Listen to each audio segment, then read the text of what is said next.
Hey YouTube, Gallagher123123 back with something kind of exciting. This is something I've been wanting to do now for about 2 months, so I'm finally sitting down to do this for you guys. So I know you guys are very familiar with the Amazon Echo, as I have done many videos on it, and you've seen the Amazon Tap, which I have over here.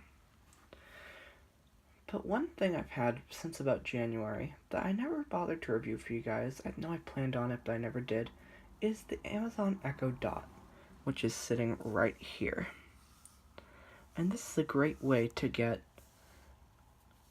Alexa in your house cancel for a very low cost, normally $49, but as I record this, which is December 18th, it is on sale for $29, so a really good buy. And then also though, around last year, Google came out with the Google Home, which is their competitor to the Amazon Echo. And in October of this year, they introduced the Google Home Mini, which is basically the same thing as the Dot. It's an affordable $49 speaker with Google Assistant.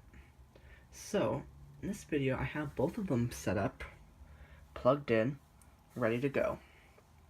So, we're kind of going to review both of them in one video because I haven't bothered to do that yet. So, first I'll give you a bit of a tour of each unit, starting with the Echo Dot, which is on the left.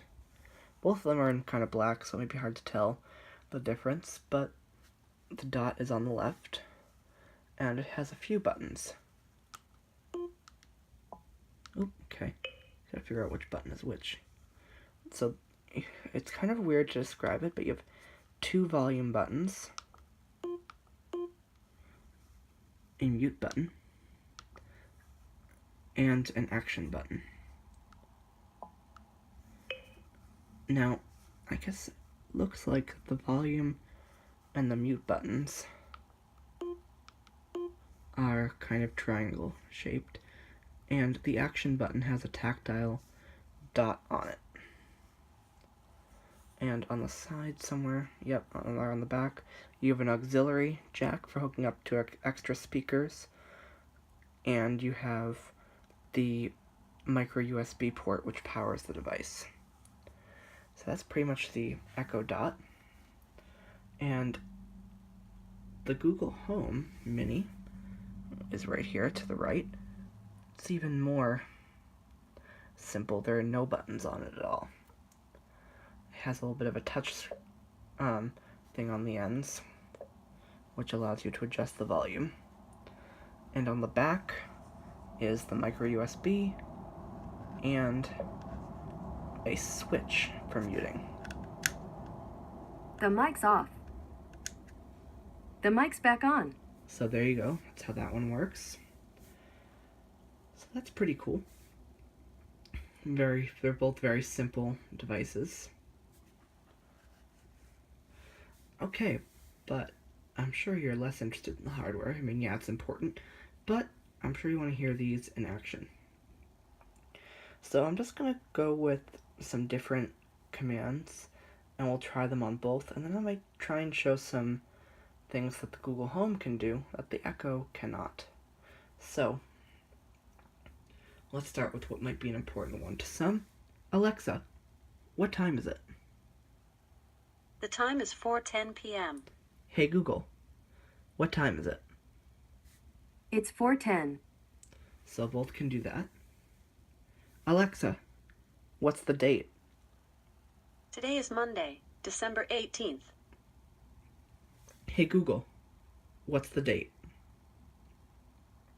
It is Monday, the 18th of December 2017. So she gives you the year.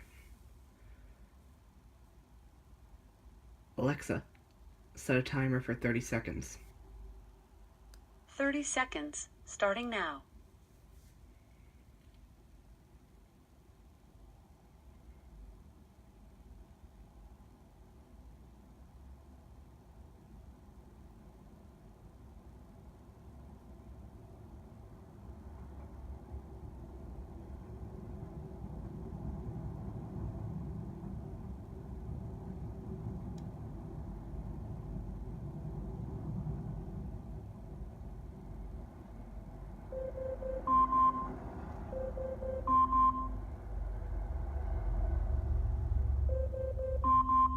Alexa, stop.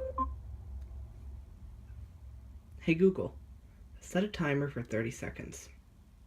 All right, 30 seconds, and here we go.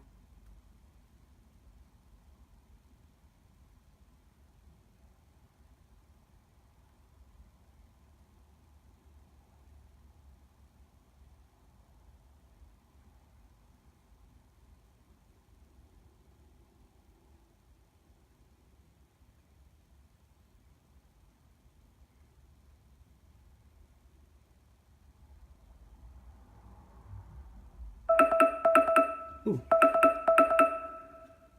Hey Google, stop. I think I like the echoes sound a little bit better, but they both can do that. And one more important task. Alexa, wake me up at 6:30 a.m. Alarm set for 6:30 a.m. tomorrow. Hey Google, wake me up at 6:30 a.m. You got it. Your alarm's set for tomorrow at 6:30 a.m. Alexa, cancel alarm. 6:30 a.m. alarm canceled. Hey Google, cancel alarm. Sure, I canceled it. Okay, so they both can do that. Now, let's see. Weather. Alexa, what's the weather like? In Quincy, it's 32 degrees with cloudy skies. Tonight, you can look for clouds, with a low of 32 degrees. Brr. Hey Google, what's the weather like? Currently in Quincy, it's 34 and cloudy. Today, it'll be partly cloudy, with a forecasted high of 35 and a low of 34. Okay, it's a little bit different. Must be getting the weather from different sources. Okay. Alexa, tell me a joke. What did the Kaiser roll say to the bratwurst? Gluten Tag. Don't get it, but okay. Hey Google, tell me a joke.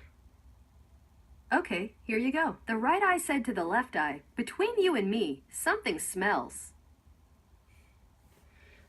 I don't know. So, yep, they both can tell jokes. So that's something they can both do pretty well. Let's test it with something that we'll see. This is something that I was trying a little bit yesterday, and both seem to be able to do it. Hey Google, what is the airport code for Orlando? The airport code of Orlando Sanford International Airport is SFB. Well, I meant to start with Alexa, but that's alright, we did it in a different order. Alexa, what is the airport code for Orlando? Travelers at Atlanta Hartsfield-Jackson Airport were stuck in the dark for most of Sunday, the BBC reports. United, American Airlines, and others canceled all Atlanta flights for the day and expect the week's schedule to be impacted. Power was expected to be restored by early Monday morning. Hartsfield-Jackson supports over Okay. 250,000. Alexa, stop. Let's try that one more time. Alexa, what's the airport code for Orlando? Travelers at Atlanta Alexa, stop. Hartsfield-Jackson. Okay, so that's something I can't do, but that gave me the wrong code. Let's try this one more time with Google. Hey Google, what is the airport code for Orlando International Airport? The airport code of Orlando International Airport is MCO. Okay. And try one more. Hey Google, what is the airport code for Raleigh-Durham?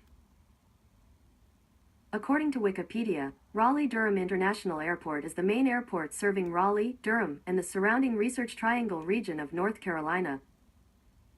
Didn't tell me. Okay, so that's kinda iffy. Now another thing they both can do is spelling. So, Alexa, how do you spell Christmas? Christmas is spelled C-H-R-I-S-T-M-A-S.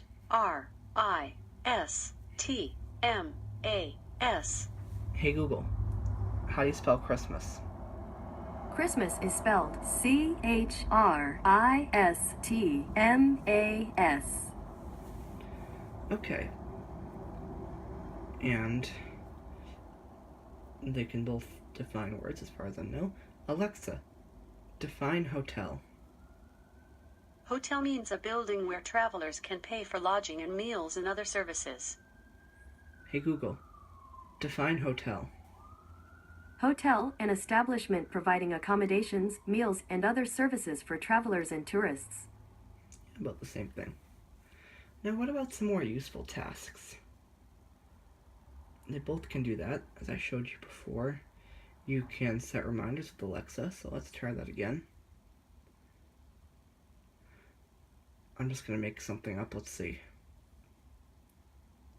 Alexa, remind me to book flights at 5 p.m. Okay, I'll remind you at 5 p.m. Hey Google, remind me to book flights at 5 p.m. All right, I'll remind you today at 5 p.m. Okay, so they both promise to do that. Now, another thing they can both do is set calendar appointments. So, let's see. Let's think of something. I'll just put a fake doctor's appointment in both of these. Let's see. Alexa, add doctor's appointment to my calendar for next Monday. Got it. For what time? 12 p.m. That's doctor's on Monday, December 25th at 12 p.m., right? Yes. Okay, I've added that. Oh boy, I have to go see a doctor on Christmas. No, thank you. Okay. Hey Google, add doctor's appointment to my calendar for next Tuesday. What's the title of the event? Doctor's appointment. At what time? 12 p.m. Okay, doctor's appointment on the 26th of December at noon. Do you want to save this? Yes. Sure, it's on your calendar. So both can do that quite well. Now, another cool thing that Google can do, since it's powered by Google, is you can really ask it some pretty tough questions. So, let's try one that I was pretty impressed by before. Hey Google, how do blind people cook? On the website nfb.org, they say, we can put Braille labels on the microwave touch buttons, and some blind people like to use Braille or a special marking glue to put dots on some of the stove or oven temperature dials.